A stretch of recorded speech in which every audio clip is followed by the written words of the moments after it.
My name is Albert Pagulayan of Aimdora International. Ngayon ang pag-uusapan natin kung paano mag-multiple accounts. So yung tinatawag natin 7Ls. Sa 7Ls kasi, the same effort pero may resulta ng income mo mas malaki. Kumbaga, para ka bumili ng 7 tindahan. So compare mo yung isang tindahan sa 7 tindahan. So 7 accounts na yan, na magiging kapital mo, kapag nag-join kasi yung global, ang kapital is nasa 7,980 pesos. Since 7 account ang bibilin mo, magta-times 7 din yun. So magkano bang kapital kapag 7Ls ang kinuha mo? Amounting 55,860 pesos. Ang ilalabas mo para sa 7 accounts mo. Doon sa 7 accounts, may makukuha ka ng produkto. Per package na worth 7,980, may bumabalik sa'yo na worth 6,780 pesos na worth ng produkto. So since 7 yung kinuha mong accounts, times 7 din yun. So ang babalik ng produkto sa'yo, worth 47,460 pesos. Yung pera mo, naging produkto, pero pag binenta mo yung produkto, magiging pera pa rin. So babalik pa rin sa'yo. So imagine mo 55,860 nilabas mo. May bumalik na produkto worth 47,460. Pag niles mo yan, ang babawiin mo na lang is nasa 8,400 pesos kasi nga, may bumalik naman na sa inyo produkto. Nasa yan kung mabibenta mo or gagamitin mo. So i-presto natin yung 7 accounts. Ito yung tinatawag natin 1 account.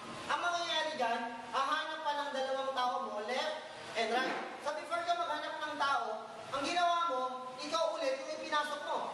Sa 7 ulo or 7 heads, ang ginawa mo, magkano nilabas mong kapital? Nasa 55,860 pesos. So ikaw ulit to, ikaw to, ikaw to, ikaw to, ikaw to, at ikaw ulit to.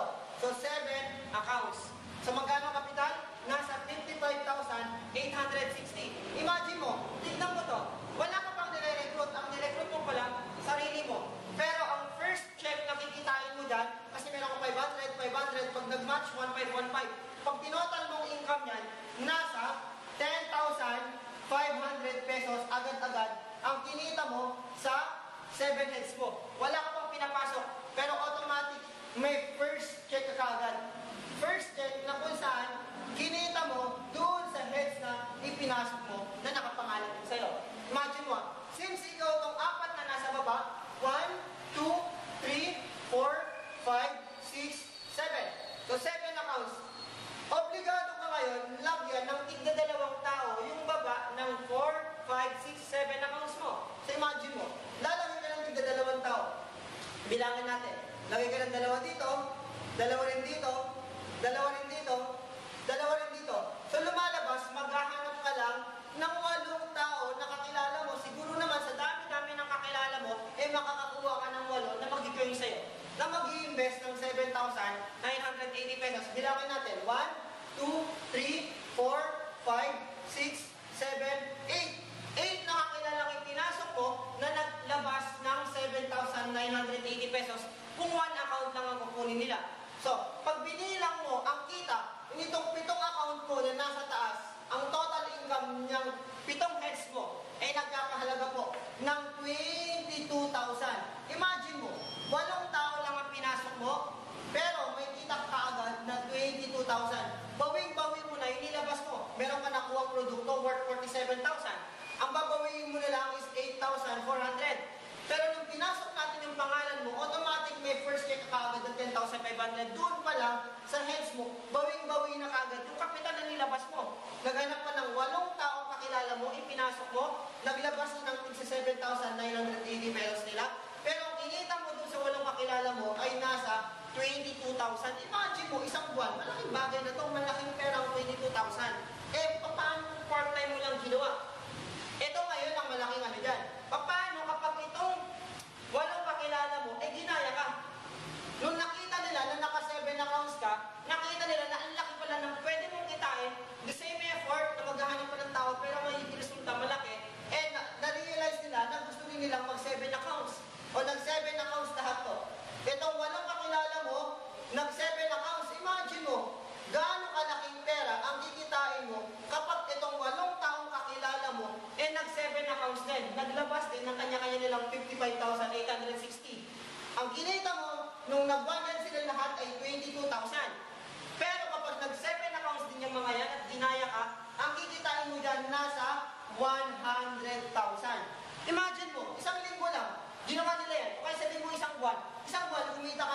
Malaking pera yan.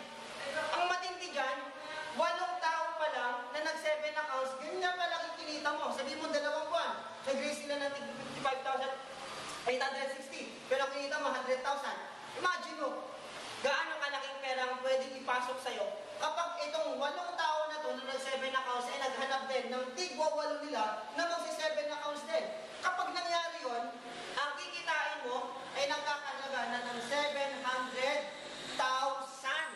Paano kapag nangyari lang yan sa isang buwan? Kahit sabihin mo, after 3 months nangyari, na kumita ka ng 700,000, eh Diyos ko po, anong klaseng buhay meron ka na yan? So kung ako sa'yo, kapag ikaw, naisipan mong sumali, huwag kang makontento sa one account lang. Parehong trabaho. Pag re-recruit ka, hanap ka ng tao, kakausap ka ng tao, mag-join, mag-invest ng 7,980.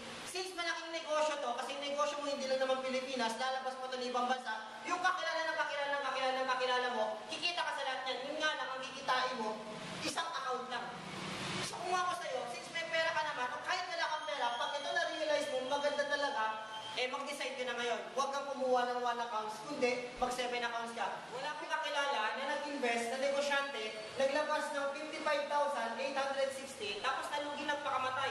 Marami kong kakilala, o may kakilala akong isang kaibigan na nag-invest ng 1 million sa negosyo niya, tapos nalugi. Imagine mo to, 1 million na nilabas niya, nalugi. Pero okay lang sa kanya kasi utak negosyante. Yung ginawa niya, nangutang ulit sa bangko, naglabas ng 1 million, nagnegosyo ulit. Imagine mo, 1 million ang nire-raise niya para kumita siya ng malaki o kumita siya ng milyon-milyon. Actually, kung titignan mo to sa traditional business, ang kinikita lang ng 1 million na investment ay nasa 60,000, tanggalin mo lahat, bayad sa mga kuryente, tubig, pati empleyado.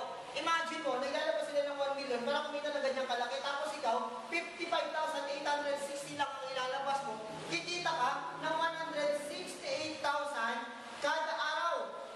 Imagine mo, anong klaseng buhay meron ka, 168,000, ang kinikita mo, wala kang ginagawa. Tapos, sa isang buwan, nagkakalagay ng 5.1 million every month. Doing natin, anong klaseng buhay meron ka niyan? Na hindi mo pa ubos yung 5.1 million mo ngayon, next month meron na naman. So kung ako sa'yo, mag-join ka na rin lang naman, huwag kang mag-1 account. Mas maganda mag-7 accounts ka. The same effort, the same na trabaho, pero ang kikitain mo, sobrang laki. Ang ilalabas mo, ganyan kaliit. Ang kikitain mo, ang kapalit, ganito kalaki. So kung ako sa'yo, huwag mo nang pag-isipan. Ngayon pa lang, gawan mo na kagad ng paraan. So, my name is Albert Pagulayan, and then my contact number is 0927264491 of Entoro International.